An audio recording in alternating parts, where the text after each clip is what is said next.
don't eat no cows. He just don't know how. He ain't no omnivorian, he's a vegetarian cowboy. He roams around the plains, eating nuts and grains. He ain't no omnivorian, he's a vegetarian cowboy. Even in the distance, the young cowboy seemed to shimmer in the hot white light of a noon sun. Riding his silver stallion out of the wavering horizon like a desert apparition, he galloped into town with red dust floating up and a cloud behind him. People stopped walking in front of the saloons. Some gazed out of the windows of the bank and the mercantile. The sun flashed off his silver pistol and his white hat seemed to glow. This man had a radiance of character never before seen in Lodi, and everyone was a little startled by it. Whispered voices could be heard saying, It's J.K. Thompson, the vegetarian cowboy." Yes, there had long been stories of a young man who was raised in a secret forest by an old Hindu. "They say the old Hindu is real wise like, and he teaches the feller how he can talk to animals as easy as talking to a man, and the critters will listen." "Why, I heard cows love him, and there ain't a horse he can't ride." "Well, that's 'cause he won't never kill no animal and won't do no wrong, nor let wrong be done. That's what I heard." "Well, someone told me some Indians seen him sitting cross-legged on the middle of a rock in the middle of the desert, in the middle of the day, in the middle of summer, with rattlesnakes coiled all around him." Jake had a pistol crafted of steel and silver, empowered with great mystical powers that gave it a tremendous booming sound. He would end his meditation with 3 shots for the physical, boom, astral, boom, and causal bodies, boom. Well, as it happened, J.K. Thompson, the vegetarian cowboy, had been spending the previous few months of deep meditation, study, and journaling, and working on his personal vision and mission statement. He had done the deep inner work and soul-searching that every good vegetarian must do from time to time.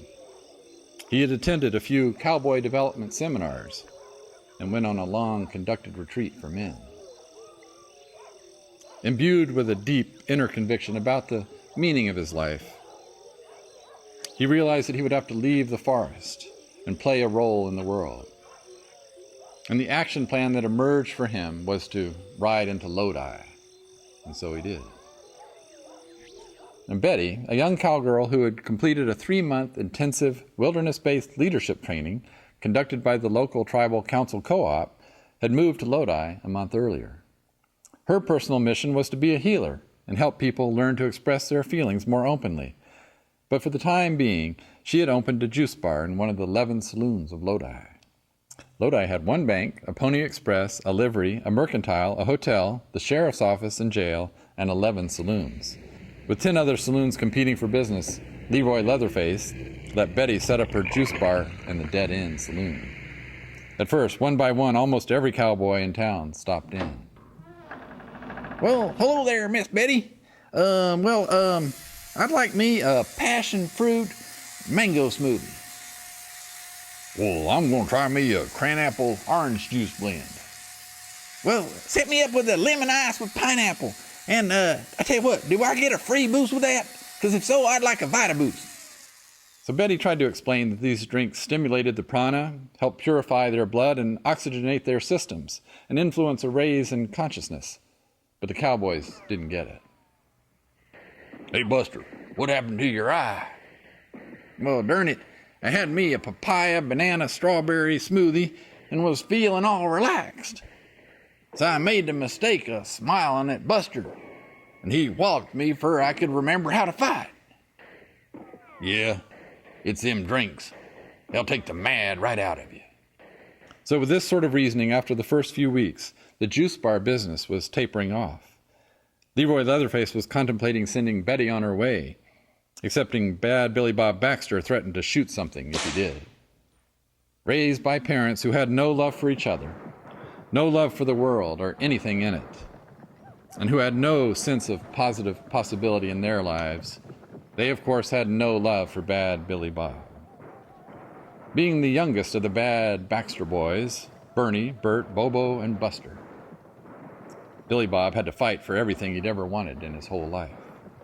So the only way that he knew was the way of the fist and the gun. But once when he'd ordered a tropical fruit smoothie with an energy boost, he drank the whole thing down in one gulp and suddenly felt a head rush. Passed out and slept for 12 hours. When he woke up, he actually had a smile on his face.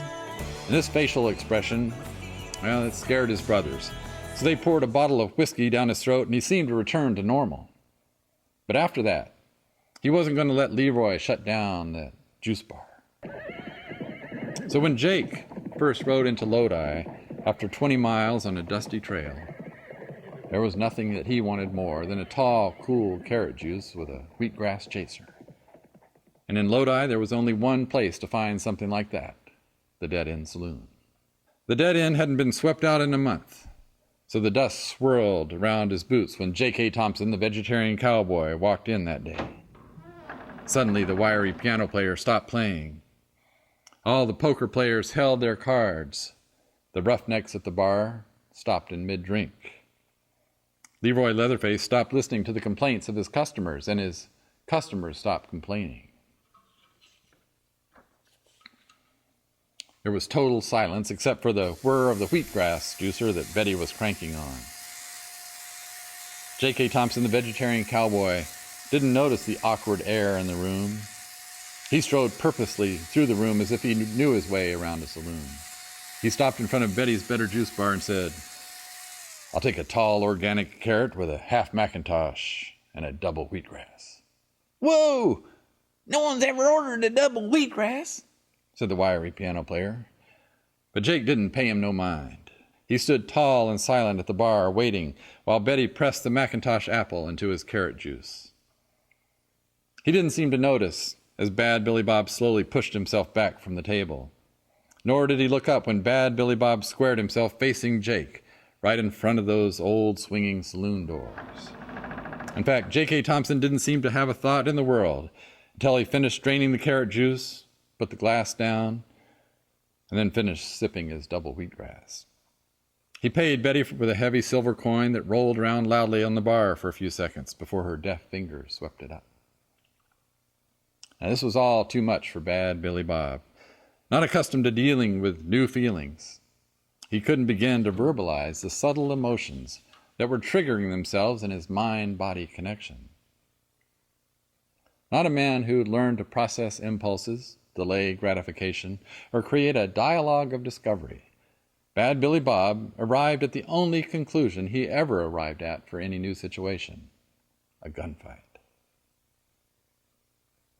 Being highly repressed and extremely emotionally inarticulate, Bad Billy Bob did not even sense any of the normal fears that a man might have felt considering the possibilities of going up against this legendary vegetarian, who was known for his carrot-intensified quickness and his pine nut accuracy with a silver pistol. The fact that this man could handle a double wheatgrass and still stand up didn't register.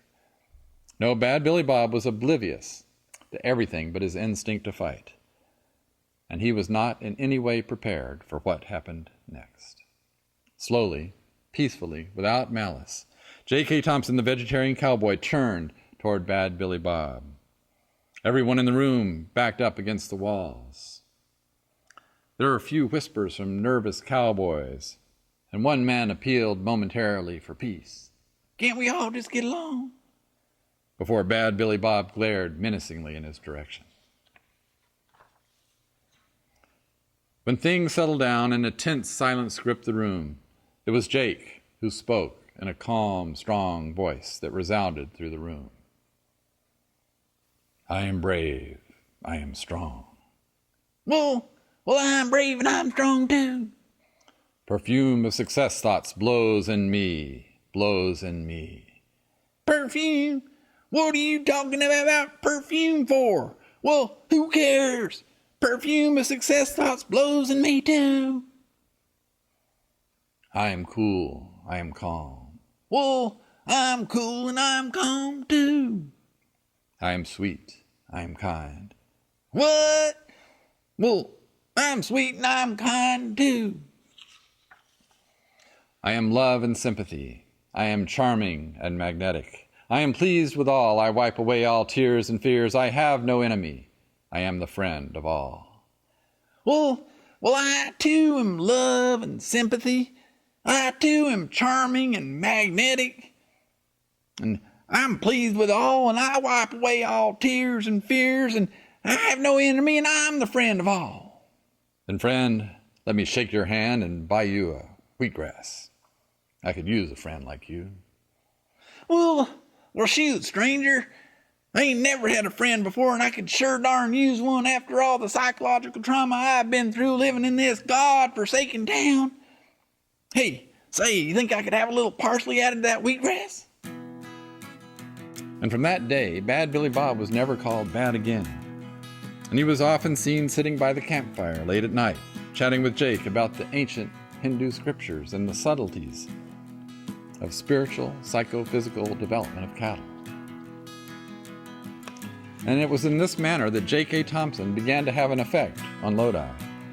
Before long, his peaceful, nonviolent approach to difficulties and disagreements began to percolate through the rather thin stratosphere of culture of Lodi.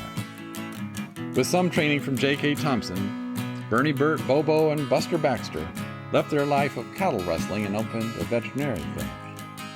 And in an amazing act of creative problem solving, J.K. Thompson was able to get the first AA group established and keep all the saloons in business.